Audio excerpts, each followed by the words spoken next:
Capital TV Bihar देख रहे हैं आप। मैं हूं आपके साथ राधिका राज। आज इस स्पेशल स्टोरी में बात होगी वक्फ की। बिहार विधानसभा चुनाव का बिगुल बज चुका है, जिसको देखकर वक्फ विरोध भी तेज हो गया है। तो क्या माहौल वक्फ को लेकर बिहार समेत दूसरे राज्य में है, जानेंगे विस्तार से।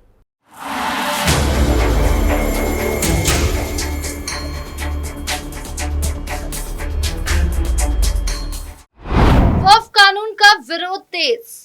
All India Muslim Personal Law Board देश भर में वक्फ बचाओ अभियान के तहत कार्यक्रमों का आयोजन कर रहा है, लेकिन बिहार में विशेषकर बोर्ड ने अपनी गतिविधियों को तेज कर दिया है। बोर्ड ने पटना, अररिया, किशनगंज, भागलपुर, बेगूसराय, सहरसा, मधुबनी, सिवान और दरभंगा जिलों में वक्फ कानून के विरोध में कार्यक्रम आयोजित किए हैं। हाल ही में AIMPLB ने कहा था कि ऐसी संभावना है कि वक्फ बचाओ अभियान के ये कार्यक्रम चुनाव नतीजों पर असर डाल सकते हैं। बिहार में 6 महीने के अंदर विधानसभा के चुनाव होने हैं। 243 विधानसभा सीटों वाले बिहार में 9 जिलों पर AIMPLB ने फोकस किया है। इन 9 जिले में 72 विधानसभा सीटें हैं। इनमें से 30 सीटों पर मुस्लिम समुदाय ताकतवर है। बिहार में मुस्लिम समुदाय की आबादी 17.7% है। 2020 के विधानसभा चुनाव में बीजेपी की अगुवाई वाले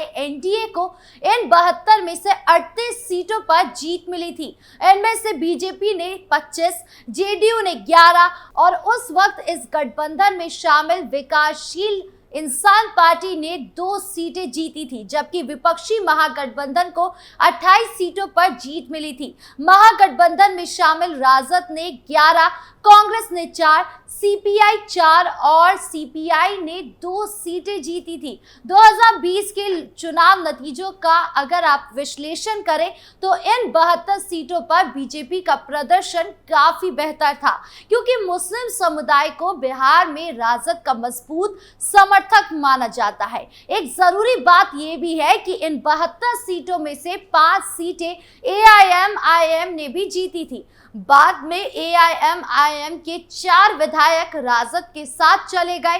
चिराग पासवान की अगुवाई वाली लोक जनशक्ति पार्टी ने उस वक्त NDA से अगर जाकर चुनाव लड़ा था और उसे भी यहां एक सीट पर जीत मिली थी। वक्फ बचाओ अभियान के दौरान AIMPLB और मुस्लिम समुदाय के अन्य संगठन बीजेपी और इसके सहयोगी दलों पर हमला बोल रहे हैं। ऐसे दलों में JDU भी शामिल है। AIMPLB का कहना है कि इन दलों ने वक्फ कानून के मामले में मुस्लिम समुदाय के साथ धोखाधड़ी की है। बीते महीने दिल्ली में वक्फ कानून के विरोध में एक बड़ा कार्यक्रम आयोजित हुआ था। इस कार्यक्रम में AIMPLB ने आरोप लगाया था कि NDA में शामिल राजनीतिक दलों ने संसद में वक्फ कानून का समर्थन करके मुसलमानों की पीठ में छुरा घोंपा है। AIMPLB ने बीजेपी के सहयोगी दलों पर इस बात के लिए दबाव बनाया था कि वो वक्फ कानून के मामले में सरकार से अपना समर्थन या तो वापस ले ले या फिर मुस्लिम समुदाय का विरोध झेलने के लिए तैयार रहे। AIMPLB ने खुलकर बिहार के मुख्यमंत्री नीतीश कुमार, केंद्रीय मंत्री चिराग पासवान और हिंदुस्तानी आवाम मोर्चा के नेता और केंद्रीय मंत्री जीतन राम मांझी का नाम लिया था। AIMPLB का कहना है कि JDU, लोजपा और हम को मुस्लिम समुदाय के वोट मिलते रहे हैं, लेकिन इस बार उन्हें ऐसा समर्थन नहीं मिलेगा।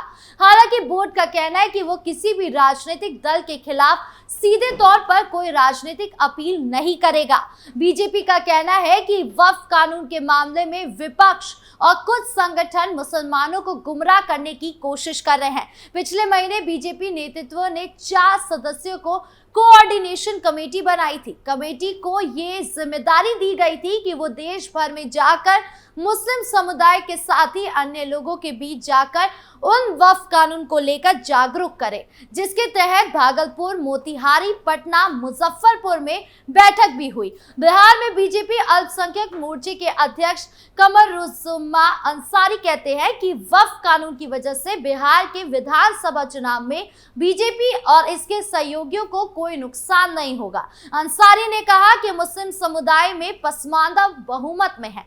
ये गरीब गरीब तबका है और इसके वक्फ प्रॉपर्टीज से होने वाले फायदे से वंचित रखा गया है। नए कानून के बनने से उन्हें इसका फायदा मिलेगा और पसमानदा तबका बीजेपी और उसके सहयोगी दलों का समर्थन करेगा। कमरुज़्ज़मा अंसारी ने यह भी उम्मीद जताई थी कि केंद्र सरकार के द्वारा जाति जनगणना का ऐलान किए जाने से भी पसमानदा मुस्लिम समुदाय के बीच बीजेपी को फायदा मिलेगा। बीजेपी ओबीसी मोर्चा के लिए राष्ट्रीय अध्यक्ष के लक्ष्मण ने मीडिया को बताया था कि जाति जनगणना से पसमानदा मुसलमानों को ओबीसी कैटेगरी में गिना जाएगा। पूर्व सांसद अली अनवर अंसारी कहते हैं कि मुस्लिम समुदाय विशेषकर पसमानदा मुसलमानों ने पहले जेडीयू, एलजेपी और हम को वोट दिया, लेकिन अब वो वक्फ कानून पर नाराजगी के चलते इन पार्टियों को वोट नहीं देंगे। उन्होंने बताया कि कांग्रेस बिहार चुनाव में वक्फ कानून का मुद्दा बनाएगी, तो वही जेडीयू के नेताओं के मुताबिक उन्हें डर है कि वक्फ कानून के मुद्दे पर पार्टी को नुकसान हो सकता है। इस साल मार्च में इमारत-ए-शरिया ने सीएम नीतीश कुमार की ओर से आयोजित इफ्तार पार्टी का बहिष्कार किया था। नीतीश कुमार और चिराग पासवान द्वारा आयोजित इफ्तार और ईद मिलन जैसे कार्यक्रमों में जमीयत उलेमा-ए-हिंद ने दूरी बना ली थी। बिहार में वक्फ को लेकर क्या माहौल है, ये आप समझ गए होंगे। वक्फ पर 3 दिनों की सुनवाई के बाद क्या बोले सीजेआई गवाही। अब बात करें वक्फ पर चल रही सुनवाई की। दरअसल सुप्रीम कोर्ट ने वक्फ संशोधन अधिनियम 2025 की संवैधानिक वैधता को चुनौती देने वाली याचिकाओं पर 3 दिनों की सुनवाई के बाद 3 मुद्दों पर अपना अंतरिम आदेश सुरक्षित रख लिया है, जिसमें अदालतों द्वारा वक्फ बाय यूजर्स या वक्फ बाय डीड घोषित संपत्तियों को गैर अधिसूचित करने की शक्ति भी शामिल है। मुख्य न्यायाधीश सीजेआई जस्टिस बी.आर. गवई और जस्टिस जॉर्ज मसीह की पीठ ने संशोधित वक्फ कानून का विरोध करने वालों की ओर से पेश वरिष्ठ अधिवक्ता कपिल सिब्बल, राजीव धवन और अभिषेक मनु सिंघवी तथा केंद्र का प्रतिनिधित्व कर रहे सॉलिसिटर जनरल तुषार मेहता की दलीलें लगातार 3 दिन तक सुनी, जिसके बाद अपना अंतरिम आदेश सुरक्षित रख लिया। सुनवाई के दौरान कोर्ट रूम में वकीलों और जजों के बीच दिलचस्प संवाद भी हुआ। केंद्र की तरफ से पेश सॉलिसिटर जनरल ने कहा कि वक्फ केवल दान है और ये इस्लाम का अनिवार्य हिस्सा नहीं है।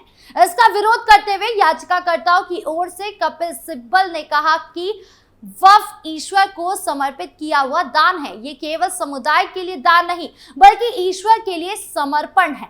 इसका उद्देश्य आत्मिक लाभ है। सिब्बल ने इस तर्क पर चीफ जस्टिस बी.आर. गवई ने कहा कि हिंदुओं में भी मोक्ष की अवधारणा है। उनके साथ जस्टिस ऑगस्टिन जॉर्ज ने भी सहमति जताई और कहा कि ईसाई धर्म में स्वर्ग की आकांक्षा होती है। सुनवाई के दौरान केंद्र ने वक्फ अधिनियम का दृष्टा से समर्थन करते हुए कहा कि वक्फ अपनी प्रकृति से भी एक धर्मनिरपेक्ष अवधारणा है और संवैधानिकता की धारणा है। इसके पक्ष में होने वाले मद्देनजर इस पर रोक नहीं लगाई जा सकती। वहीं सिब्बल ने इस कानून को ऐतिहासिक कानून और संवैधानिक सिद्धांतों से पूर्ण विचलन और गैर न्यायिक प्रक्रिया के माध्यम से वक्फ पर कब्जा करने का जरिया बताया। सिब्बल ने कहा यह वक्फ संपत्तियों को सुनियोजित तरीके से कब्जा करने का मामला है। सरकार ये तय नहीं कर सकती कि कौन से मुद्दे उठाए जा सकते हैं। मौजूदा स्तर पर याचिकाकर्ताओं ने 3 प्रमुख मुद्दों पर अंतरिम आदेश पारित करने का अनुरोध किया है। इसमें से पहला मुद्दा अदालतों द्वारा वक्फ बाय यूजर या वक्फ बाय डीड घोषित संपत्तियों को गैर अधिसूचित करने की शक्ति से जुड़ा हुआ है। दूसरा मुद्दा राज्य वक्फ बोर्ड और केंद्रीय वक्फ परिषद की संरचना से संबंधित है। याचिकाकर्ताओं की दलील है कि पदेन सदस्यों को छोड़कर केवल मुसलमानों को ही राज्य वक्फ बोर्ड और केंद्रीय वक्फ परिषद में काम करना चाहिए। तीसरा मुद्दा उस प्रावधान से जुड़ा है जिसमें कहा गया है कि जब कलेक्टर ये पता लगाने के लिए जांच करते हैं कि संपत्ति सरकारी भूमि है या नहीं, तो वक्फ संपत्ति को वक्फ नहीं माना जाएगा। केंद्रीय अल्पसंख्यक मामलों के मंत्रालय ने 25 अप्रैल को संशोधित वक्फ अधिनियम 2025 का समर्थन करते हुए 1332 पन्नों का एक प्रारंभिक हलफनामा दायर किया था और शीर्ष अदालत द्वारा संसद की ओर से पारित ऐसे कानून पर रोक लगाने का विरोध किया। संवैधानिकता की धारणा जिसके पक्ष में है, केंद्र ने वक्फ संशोधन अधिनियम 2025 को पिछले महीने अधिसूचित किया था। इसे 5 अप्रैल को राष्ट्रपति द्रौपदी मुर्मू की मंजूरी मिली थी। वक्फ संशोधन विधेयक को लोकसभा में 288 सदस्यों के मत से पारित किया गया, जबकि 232 सांसद इसके खिलाफ थे। यानी कुल मिलाकर वक्फ को लेकर अभी भी सियासत गरमाई हुई है। आपके इस पूरे मामले को लेकर क्या राय है, कमेंट बॉक्स में जरूर बताएं। वीडियो अच्छी लगी हो तो लाइक शेयर करें और चैनल को सब्सक्राइब करना ना भूलें। नमस्कार।